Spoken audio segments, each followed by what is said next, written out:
I'm just going to carry this table on down further, and let's go on to our next problem, dealing with the distributive property.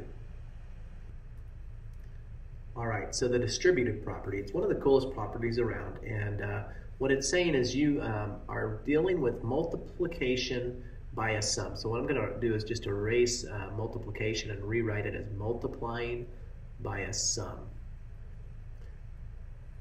So multiply a number by a sum. So it tells us you can do one of two things.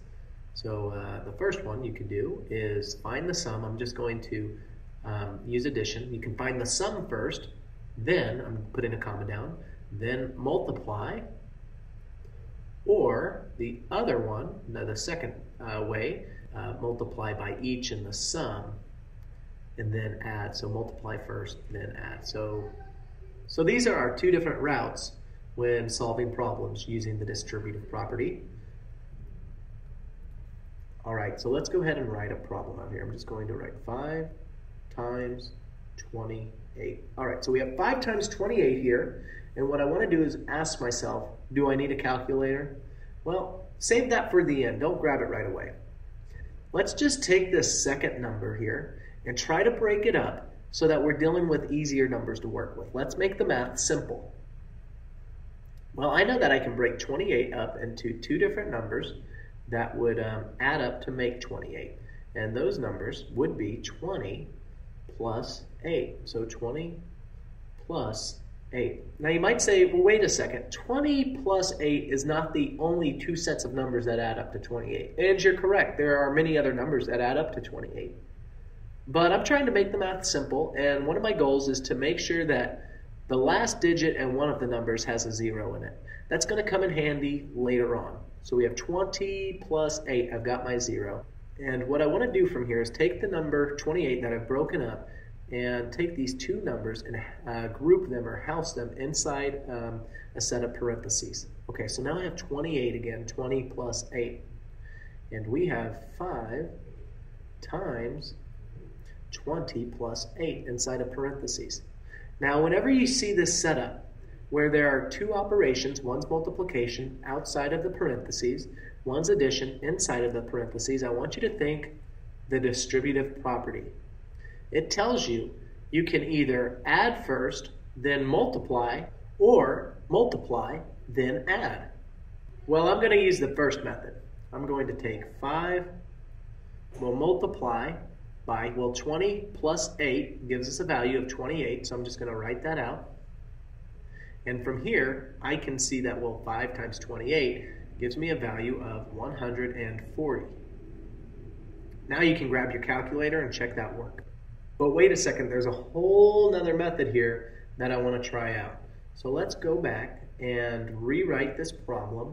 Well, we broke it up into 20 plus 8. So let's go ahead and we'll call this method 1 right here. And now we're going to do method 2 below, right down here. So this time I'm going to take 5 and multiply it by how we set it up, 20 plus 8. So in this method, our first step says to multiply. Well, the way I'm going to do this is distribute the 5 into the parentheses. And I want you to think about this as happening all at the same time. So 5 is being multiplied by 20. It's also going to be multiplied by the 8. So I'm distributing that 5 into both values. We'll multiply by 5 by 20 and 5 times 8. So what I could do up top here is write 5 times 20, 5 times 8. All right, well, let's rewrite what this would look like below. I'm going to write 5 times 20, and I'm going to house it in parentheses. Also, 5 times 8. But what's going on in between these parentheses? Don't forget that there's an addition symbol separating 20 and the 8. We've got to bring that down. I'm going to put that between both sets of parentheses. Let's get a little bit more room on the screen. I'm going to change pins. We know that 5 times 20 is 100. That's easy math. And 5 times 8 is 40. Again, simple math. And all we have to do is bring down that addition symbol. So now we have 100 plus 40. This is 140.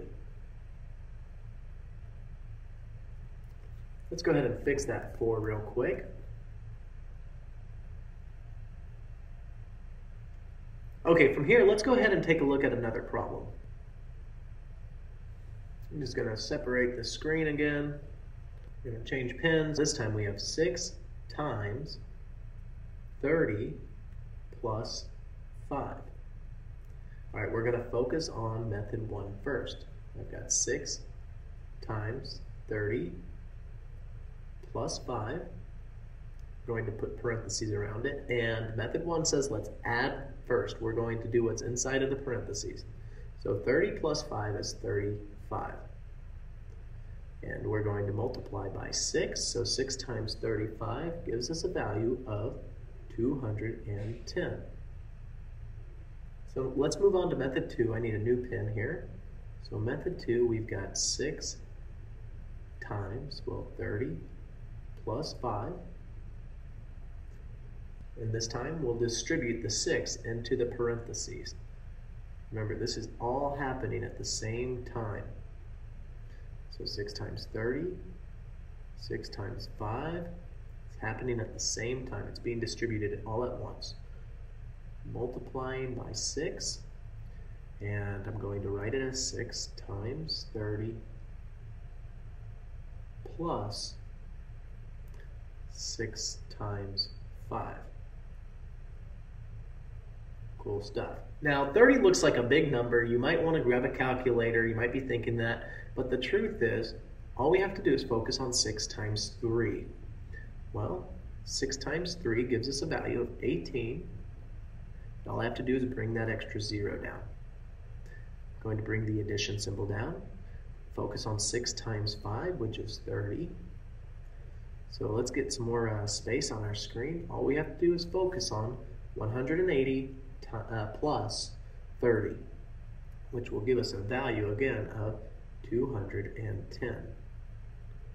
So we can see that using the distributive property, regardless if you choose to do method 1 or method 2, you have a lot of power when you break that tough problem into simple little steps to make the math simple using mental math. The same applies to the associative and commutative property. The commutative property, remember, it's ordering information, mom and dad moving from home to work, traveling from home to work. The associative property, you're grouping numbers like you associate or group with certain friends in school or at work. And the distributive property says that you can multiply by a sum. You're either going to add first, then multiply, or you're going to multiply first, then add. Cool stuff, guys. I'll see you in another video.